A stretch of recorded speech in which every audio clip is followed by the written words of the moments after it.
بسم اللہ الرحمن الرحیم۔ پردہ و حجاب اسلام کا ایک امتیازی اور علامتی نشان ہے، کیونکہ اسلام سے پہلے عورت بے پردہ و بے حجاب تھی۔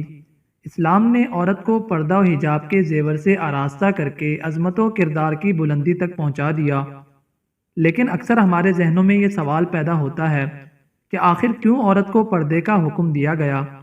وہ کون سا ایسا واقعہ پیش آیا کہ اللہ پاک نے مسلمان عورتوں کو پردہ کرنے کے لیے آیات نازل فرما دی؟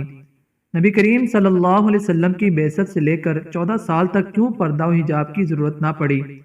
حضور صلی اللہ علیہ وسلم کی بعثت سے پہلے جبکہ انسانیت دم توڑ رہی تھی، فحاشی و بے حیائی اور جنسی انارکی بھی عروج پر تھی، پردے کا ماحول بالکلیہ ختم ہوتا جا رہا تھا، سوائے عرب کے کچھ شریف خاندانوں کے جو اس آوارگی سے دور تھے اور اس کو معیوب سمجھتے تھے۔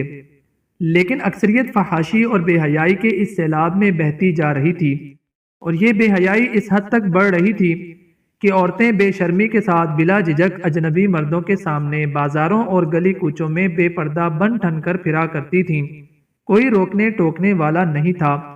ناظرین گرامی، حضور اکرم صلی اللہ علیہ وسلم کی بعثت کے بعد بھی 14 سال تک ہر قسم کی تبلیغ کے باوجود پردے کا حکم نہ دیا گیا۔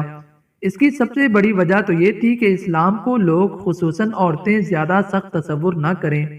مسلمان مکہ سے مدینہ ہجرت کر کے آتے ہیں تو پھر یہاں پر حضور اکرم صلی اللہ علیہ وسلم کی شادی پر ایک ایسا واقعہ پیش آتا ہے کہ جس پر اللہ پاک خود پردے کے بارے میں آیت نازل فرما دیتا ہے۔ ناظرین گرامی، حضرت زینب بنت جہش رضی اللہ عنہا کے والد کا نام جہش بن ریاب تھا، جو کہ قبیلہ بنی اسد کے چشم و چراغ تھے۔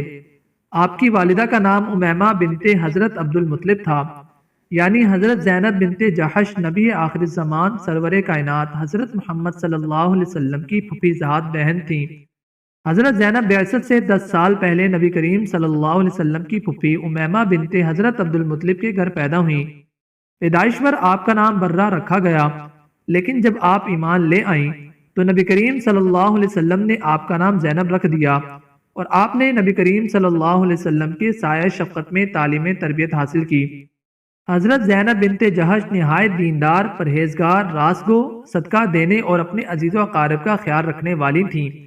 جب آپ جوان ہوئیں تو نبی کریم صلی اللہ علیہ وسلم نے آپ کا نکاح اپنے منہ بولے بیٹے حضرت زید رضی اللہ عنہ سے طے فرما دیا، لیکن یہ شادی زیادہ دیر نہ چل سکی، اور صرف 1 سال بعد حضور صلی اللہ علیہ وسلم کے منہ بولے بیٹے حضرت زید حضور اکرم صلی اللہ علیہ وسلم کے پاس حاضر ہوئے اور عرض کی کہ یا رسول اللہ، یہ نکاح مزید نہیں چل سکتا، ہم دونوں کی طبیعت بالکل جدا ہے۔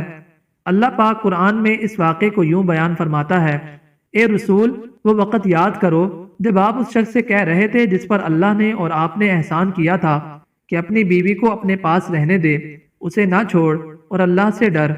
لیکن اللہ پاک کی رضا یہی تھی کہ حضرت زید اور حضرت زینب بنت جہش میں طلاق ہو گئی۔ اب حضور افسردہ ہو گئے، اس لیے سرور کائنات حضرت محمد صلی اللہ علیہ وسلم نے یہ فیصلہ کیا کہ وہ اپنی طلاق یافتہ پھوپھیزاد سے نکاح فرما کر انہیں ازواج مطہرات میں شامل فرما لیں۔ حضور اکرم صلی اللہ علیہ وسلم نے حضرت زینب بنت جہش کو نکاح کا پیغام بھیجا، جسے انہوں نے قبول کیا، اور 4 ہجری میں نکاح ہو گیا، اور نکاح کے اگلے دن دعوت ولیمہ ہوئی۔ اسی دعوت میں آیت حجاب اتری، جس کی وجہ یہ تھی کہ دعوت کھانے کے بعد چند آدمی حضور صلی اللہ علیہ وسلم کے گھر کے اندر ہی بیٹھے رہے اور آپس میں باتوں میں لگ گئے، اور کبھی کوئی اندر آتا اور کبھی ان میں سے کوئی باہر جاتا۔ اسی مکان میں حضور اکرم صلی اللہ علیہ وسلم کی دلہن حضرت زینب بنت جہش بھی تھیں۔ وہ ان مردوں کی وجہ سے دیوار کی طرف منہ کر کے بیٹھی تھیں اور بے چینی محسوس کر رہی تھیں۔ حضور اکرم صلی اللہ علیہ وسلم نے جب یہ دیکھا تو آپ پریشانی میں چکر لگانے لگے۔ حضور کے بار بار چکر لگانے کی وجہ سے ان مردوں میں سے کچھ تو اٹھ کر چلے گئے، لیکن کچھ پھر بھی بیٹھے رہے۔ ناظرین گرامی، یہ یاد رہے کہ یہ سب باتیں اللہ پاک نے قرآن میں اتاری ہیں، جنہیں اس واقعے کے بعد پیش کیا جائے گا۔ چنانچہ نبی کریم صلی اللہ علیہ وسلم نے محسوس کیا کہ یہ چند مرد بلا اجازت اندر باہر آ جا رہے ہیں، اور کچھ تو کھانا کھا کر بھی بحث میں پڑے ہیں اور اپنے گھروں کو نہیں جا رہے۔ رات کافی گزر گئی تھی، اور حضرت زینب نئی نویلی دلہن کی طرح نیا جوڑا پہنے ان مردوں کی وجہ سے دیوار کی طرف منہ کر کے بیٹھی ہیں۔ آپ صلی اللہ علیہ وسلم کچھ دیر کے لیے خاموشی سے بیٹھ گئے اور پھر فرمایا کہ مجھ پر وحی نازل ہوئی ہے، جس کے الفاظ یوں ہیں: اے ایمان والو، نبی کے گھروں پر مت جایا کرو مگر جس وقت تم کو کھانے کے لیے اجازت دی جائے، اسی طور پر کہ تم اس کی تیاری کے منتظر نہ رہو، لیکن جب تم کو بلایا جائے تب جایا کرو۔ پھر جب کھانا کھا چکو تو اٹھ کر چلے جایا کرو، اور باتوں میں جی لگا کر مت بیٹھے رہا کرو، اس بات سے نبی کو ناگواری پیدا ہوتی ہے، سو وہ تمہارا لحاظ کرتے ہیں، اور اللہ تعالیٰ صاف بات کہنے سے لحاظ نہیں کرتا ہے، اور جب تم ان سے کوئی چیز مانگو تو پردے سے مانگو۔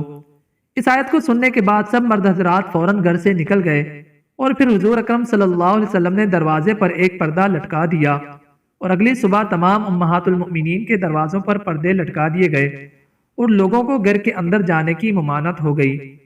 یہ ذوالقعدہ سن 4 ہجری کا واقعہ ہے۔